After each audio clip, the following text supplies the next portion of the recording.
Barrett Jones, welcome back to T-Town. I hope you're doing well. What's up? How we doing?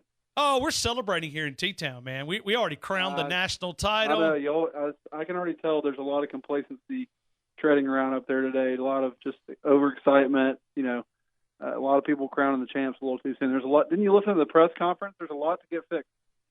Well, Nick Saban said he was mad. He said he was real mad going into that press conference. He may be mad because he's so good that he knows he's going to have a lot of hard coaching between now and that's right. January. You could see him, his wheels turning in like the first quarter, that he was already trying to figure out how he was going to, kind of spin this as like they needed to get better. I think the most telling sign was when they returned that interception for a touchdown, and he almost looked frustrated. There's like, oh my gosh, more stuff I have to coach against.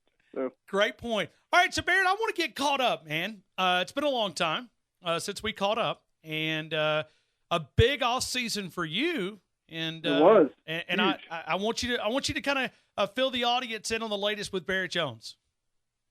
All right, so you got a lot of things that have happened. I would say most important thing that happened in the off season was I got married. That was pretty big. Huge. March 10th. Now, let's see, almost 6 months in. So I'm trying to do that math, and it's a good reminder to put that on my calendar to get some kind of flowers or something. I guess for March the 6th. You said March 10th. March 10th. I'm March the 9th, so maybe I'll send you a text and just remind you just to make sure. Please do. I can already tell I'm going to be struggling in that department of there's so many dates you got to remember when you get married, and even like Valentine's Day and all that stuff. I don't know. I'm just not a big holiday guy really. I guess it comes from a lot of years of having to practice football and every Thanksgiving and Christmas that they just kind of turn into other days for you. Sure. So anyway, that's already an argument I've lost. But I digress. I got married this off season. I've actually had a job when we started talking. I have two jobs now. I am rehired by SEC Network, so I'll be calling games mostly on SEC Network, occasionally on ESPN Radio, and I also work in finance at a company called Strategic Financial. So I am just grinding, trying to make a living and support a family. And I'm like a real adult now with a house and a mortgage and all that fun stuff. I got you. Well, man, it is excited to have you back and to pick your brain and hear your analysis. I heard a Super Bowl champion showed up at the wedding. Am I right? Did I get that right? Somebody told me that. Super Bowl champion. I'm trying to think who that would have been. Somebody at Philadelphia Eagles? No, maybe I don't think we had any. We did not have any Eagles there, to my knowledge. Okay. You can just say it if you want to. Who are you thinking of? I was a quarterback, right? It was a big quarterback that came. Maybe I'm wrong. There were a few quarterbacks there, but to my knowledge, none of them were Super Bowl champions. Okay. So that's why okay. I wasn't trying to undo your. I'll just say, this is not a. My sources were not correct, I guess. They were not. One of my closest friends is a guy named Case Keenum, who's the quarterback for the Broncos. So he was there. He was in the wedding. Okay. And but I don't think he's won the Super Bowl last time I checked. Hopefully he will someday. Okay. But he's a great guy, and so anyway, he was there, and there were some other players there, but not to my knowledge, not any Super Bowl champions. Okay. My bad. The national champions. There were some national champions. That's for probably a lot of those. There's probably a lot of jewelry in that one room. I can imagine. Something tells me. Yeah, there were definitely a few. So being one of Saban's most favorite players, I know Nick Saban may not have had a chance because he's probably getting ready for spring training. But did you send old Nick a invitation? Oh, I did for sure. He sent me a really nice gift. Did he really? Okay. Oh, he did. Yeah, great gift. He's a very he's a great it was a great wedding invite. So cool. Yeah, cool. It was. I like on one hand, like a lot of people have asked me, did Nick Saban come? And I guess it would have been cool for him. I was not expecting him to come, obviously, but also I think that he's like so famous that it might have distracted from the wedding, and I would honestly not care about that. But it's really. I found out the wedding is mostly about the bride. It's not really about me either. And so, I kind of, in some ways, I think it was probably best for all parties that, Katie, my wife, got to be kind of the center of focus. No doubt. Hey, have you ever watched Mike Leach explaining weddings? I have. He's hilarious. It's almost dead on too. It is. Yeah. It is dead on. He's I've learned a lot over the years from Mike Leach about relationships. such. He really gives a lot of wisdom there in his press conferences. I got you. No, I do too. I like to play him. He's kind of a funny guy, and he just goes off. He should write a book on like marriage and relationships and quotes. He's pretty funny. He is. He's a funny guy. Barrett, let me get started. Let me go back to this Saturday. Did you have an assignment this past Saturday? I did. I was at Missouri, Missouri versus UT Martin. I got a chance to watch Drew Lock play. He was pretty impressive. Okay. Did you have a chance to soak in all the Alabama game and maybe you're big? Don't you worry, Ryan. I watched the whole game. Okay. I know you're thinking I might not have seen the game, but I know that you saw the game, but I'm just kind of curious. Maybe your overall analysis, excitement level. Kind of walk us through there. I mean, I think I'm probably, honestly, if I'm being just dead honest with you, I'm in the same spot that most other people are. I mean, if Tua plays that good all season, I mean, it's going to be. I can't imagine a team beating Alabama. I mean, it's like offense has never been so fun. I mean, it's just fun to watch. It's a blast. I mean, every pass, every drop back feels like it could be a touchdown. There's so many athletes out there. When he finds a way, he usually makes pretty good decisions. I mean, it's a wild ride for sure. And I think for the first time ever, when I was watching the Alabama game, maybe not the first time ever because I'm always want to see the offense more, but generally the offense was just far more exciting than the defense. Normally it's kind of the defense is where a lot of the, maybe the best players are, and that, there were still some great plays on defense. I'm not discounting the defense at all, but it was a whole different brand of football, and it was a lot of fun to watch. And I think a lot of Alabama fans more than anything are just excited about watching. I mean, just because it was just a lot of fun. I mean, am I the only one that felt that way, or did you all feel that way too? No. Trust me, I'm trying to control my emotions. But Barrett, as I look, this is kind of unexpected here. Coach Saban is actually calling us from the practice field and wants to comment on what you are saying here. I think we've got Nick Saban ready. Go ahead, Coach. Rat poison. One more time for all of us in the back of the room. Rat poison. Okay. Thank you, Coach. We appreciate you. Yeah, that's some rat poison for sure. Now, don't get me wrong. I mean, I've watched the film. I mean, there's a lot to clean up. I mean, offensive line wise, it was sloppy at times. I don't think the protection was that good. The run blocking was inconsistent. I mean, there's a lot to improve upon.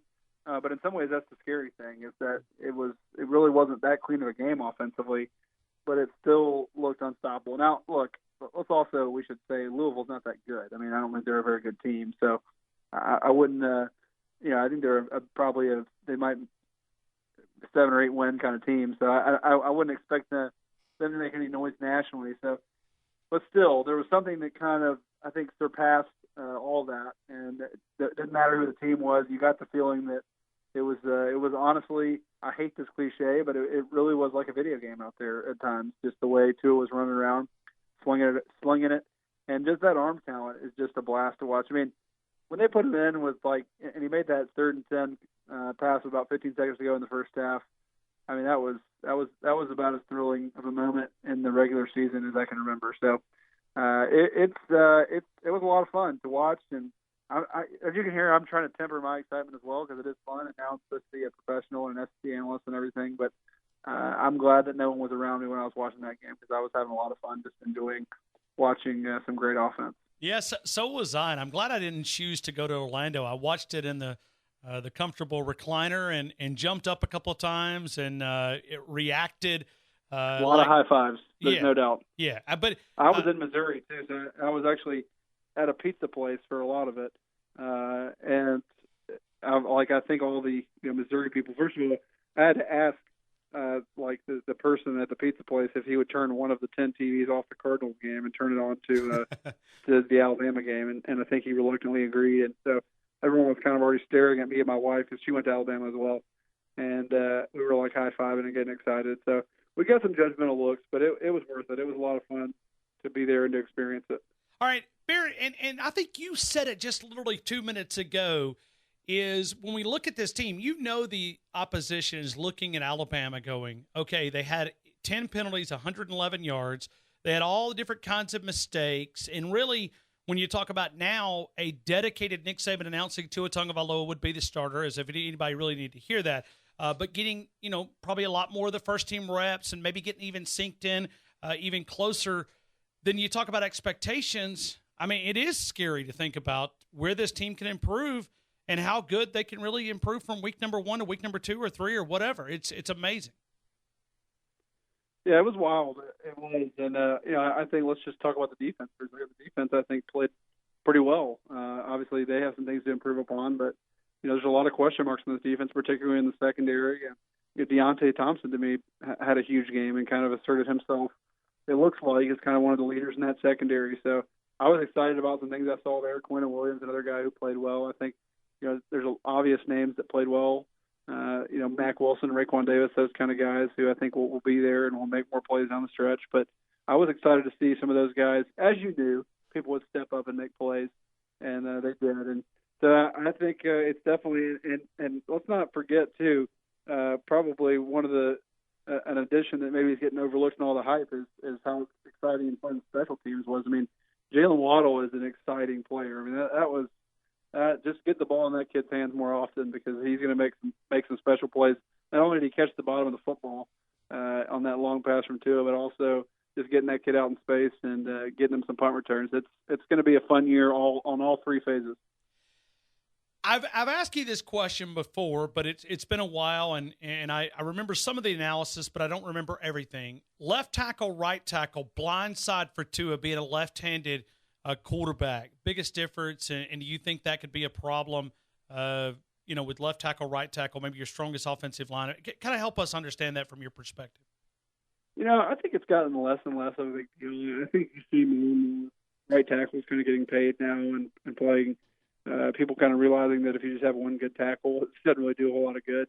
I think traditionally you're still going to put your best left tackle on that side, but I don't anticipate a switch. I think they'll leave those guys where they are, and they're comfortable there. And I could be wrong, but I think that they like the line the way it is. And also, let's not discount a kid that I have been impressed with since day one is Dedrick Wills. I think that kid is going to be really good. I mean, he's really an elite talent. He bends really well. He's great in the run game. He's got great feet. I think that kid is going to be a stud. So I don't think there's going to be any movement. Now, again, I have no evidence of that, but that's what I suspect because Jonas seems to be comfortable there now. And I don't think they're going to move it around just to move it around. So the differences is just footwork and then mentally thinking about which way your feet are kind of sliding. And moving when you hear certain words. I do think from playing left tackle, when you're in a tight situation, I know a lot of coordinators are more apt, if all things are even, to slide the line one direction. And a lot of times it seems like the way you slide the line is to the right, and you kind of leave those left side guys on an island. I think a lot of coordinators do that where they set up more of their long pass protection plays with kind of the left side guys in those one-on-one matchups. So, obviously that's easily switchable if they feel like that's the case where you want the other guy to go the other way. But I think most coordinators probably have a side in their mind that they feel a little more comfortable with on the man side of protection. Barrett, let's go back to the touchdown. Was that too technical for you, Ryan? No. That was perfect. That was great layman terms. Right. And matter of fact, we were going to get some tweets. Good question. Because I wanted to hear you because you've played all across that offensive line, All-American spot at two different positions on that offensive line. So it was great analysis there. We're talking with Barrett Jones as we continue, two-time All-American at the University of Alabama. Barrett, let's go back to the spin touchdown to Jerry Jeudy where Tua took the big hit. What does that tell a wide receiver that you don't ever give up? Because that play not only was 6 points in the PAT, but it also is telling the wide receivers, don't ever give up on a play because this guy's going to try to make plays. They're going to be looking for you. So maybe it just sends a message that, even though you think the play's done, man, keep fighting and try to get open just like Jerry Jeudy did. Oh, no doubt. Well, I think I've said this several times in different spots. And to me, the biggest difference between Jalen and Tua, and I'm not picking on Jalen because we could talk about that the whole show, but what he did and how well he represented the university, all that stuff. But the biggest difference to me is the attitude of the team when Tua's in. Like now, I'm take away all the talent and everything. That there's certainly maybe a difference there too. But to me, like the energy and the effort and the intensity that those guys play with when Tua's in the game, it's different. And you could see them last night. They were flying around, excited, running routes with certain crispness because they knew if they did the right thing, the ball was going to be there. And that you can't underestimate that, the power that has. And I mean, you even saw that's a great example that you gave of Jerry Jeudy not giving up on that play because he's seen what Tua is capable of. And I saw that in the second half when I saw Tua trotting onto the field last year of the national championship, that there's a certain energy that it brings to the rest of the team because they know what they're capable of with that guy on the field. So I definitely think that should not be undersold of how big of a deal that is. And it definitely has a huge impact on not just the offense, but the defense as well. When you have a guy like that on offense and you're a defender, it's hard to explain, but it definitely gives you a little boost of energy to feel like you got a chance in any game no matter what. Barrett, you go back, and I don't think we've spoken to you since the national championship game. Did you really believe that they had a chance to come back in the second half? I mean, did you believe that they – because I was waving the white flag in the press box, man. I would have gotten the helicopter and came back to Tuscaloosa if I'd had one. Well, I believed that we needed to make a change at quarterback. I'll say that. I didn't think it would happen. I did not think he would actually do it. Once Tua came in, I did think there was some hope. I did not think with the way we were moving the ball in the first half that if everything remained changed, we had a chance. Remain unchanged, excuse me. But once Tua came in, I did think we had some hope. So it was definitely, I had moments like when Jake Fromm in the second half threw that long touchdown pass where I was definitely doubting it. But we hung tough in there and found a way, and that was probably the most exciting game I've ever been to. Just a lot of fun in the stands and a lot of excitement. Barrett Jones, two-time All-American at the University of Alabama. Barrett, we've been doing this. Is this our fifth year? Is this fifth year? How long have you been away from Alabama? A lot of years, Ryan. You left in 12 was my last year. And we started featuring you in 2013. You were in the National Football League because Tuesday was an off day. Remember that? I mean, so it was. That's right. Yeah. So fifth year, we always spend a little time talking about our faith in Christ, and you always share a little inspiration with us, and I hope we can do that again this year. Sure. A verse I think I start almost every year with one of my favorite verses. It's James 6:35. It says, "I am the bread of life. He who comes to me will never hunger. He who believes in me will never thirst."